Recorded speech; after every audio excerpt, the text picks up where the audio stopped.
औज़ुबिल्लाहि मिनश्शैतानिर्रजीम बिस्मिल्लाहिर्रहमानिर्रहीम रब्बि इश्रह ली सदरी वयस्सिर ली अमरी वहलुल उक़दतम मिन लिसानी यफ़क़हू क़ौली। तहज्जुद की नमाज पढ़नी मुश्किल लगती है कुछ लोगों को, जो अल्लाह के ज़्यादा करीब बंदे हैं, जो तहज्जुद में आदी होते हैं, उनके लिए तो ये मसला नहीं है, लेकिन मोस्टली लोगों को तहज्जुद के टाइम पे उठना थोड़ा सा मुश्किल लगता है। तहज्जुद की नमाज के साथ जो वजीफा आपने करना है वो भी बहुत आसान वजीफा है, लेकिन पावर के लिहाज से बहुत स्ट्रॉन्ग वजीफा है। तो नाज़रीन, मैं आपको एक और बात यहाँ पे क्लियर करती जाऊं कि 2 रकत नमाज नफल बराए हाजत आप अगर पढ़ते हैं, उसकी नियत करते हैं, तो 2 रकत नमाज नफल बराए इस्तिग़फ़ार भी कर ले, 2 रकत नमाज नफल बराए वजू भी कर ले। जैसे कहते हैं कि वजू के 2 नफल पढ़ने होते हैं, फिर आपने इस्तिग़फ़ार के 2 नफल पढ़ने होते हैं, फिर उससे आप हाजत के पढ़े, तो आप 2 रकत नफल नमाज बराए हाजत करते हैं, उसके साथ ही आप 2 नियतें और भी कर सकते हैं। मैं आपको बता रही थी कि आपने 2 रकत नमाज नफल बराए हाजत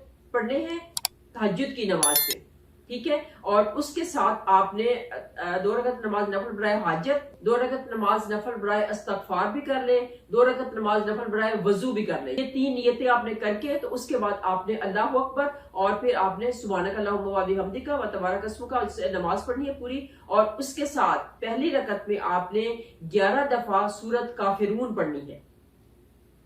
कुल या अय्युहल काफिरून ला अअबुदु मा ताबुदून वला अंतुम आबिदून मा अअबुद वला अना अअबुदु मा अबदतुम वला अंतुम आबिदून मा अअबुद लकुम दीनुकुम वलिय दीन।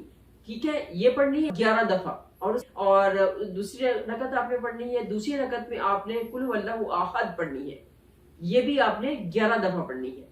कुल हुवल्लाहु अहद अल्लाहु समद लम यलिद वलम यूलद वलम यकुल लहू कुफुवन अहद। और उसके बाद आपने पूरा नमाज कंप्लीट करनी है, और फिर आपने सलाम फेर के तो आपने दुआ मांगनी है।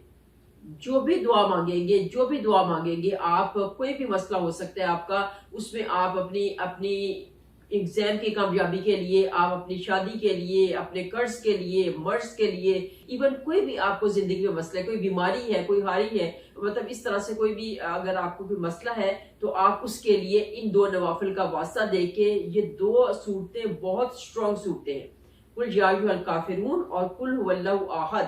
के कुल हुवल्लाहु अहद को 3 दफा पढ़ते हैं तो एक कुरान पाक खत्म हो जाता है, और कुल या अय्युहल काफिरून को 4 दफा पढ़ते हैं तो एक कुरान पाक खत्म हो जाता है। तो अभी आप देखिए, आप पहली रकत में 11 दफा कुल या अय्युहल काफिरून पढ़ रहे हैं, और दूसरी रकत में 11 दफा कुल हुवल्लाहु अहद पढ़ रहे हैं, तो कितने कुरान पाक आप खत्म कर रहे हैं एक ही इन 2 नवाफिल के अंदर।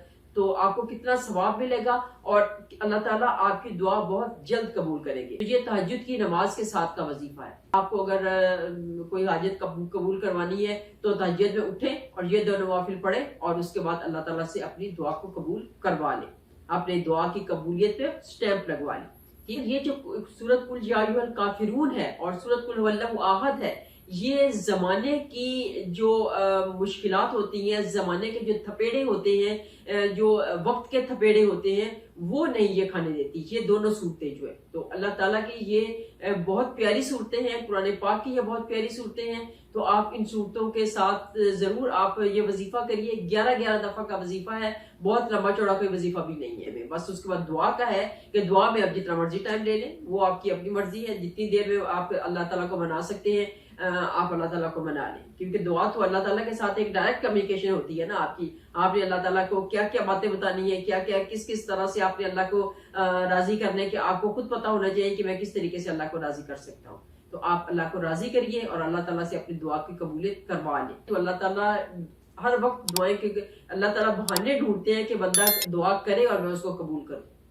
बस ये है कि दुआ करने का तरीका आना चाहिए, और दुआ अल्लाह ताला तो कबूल करते ही करते हैं।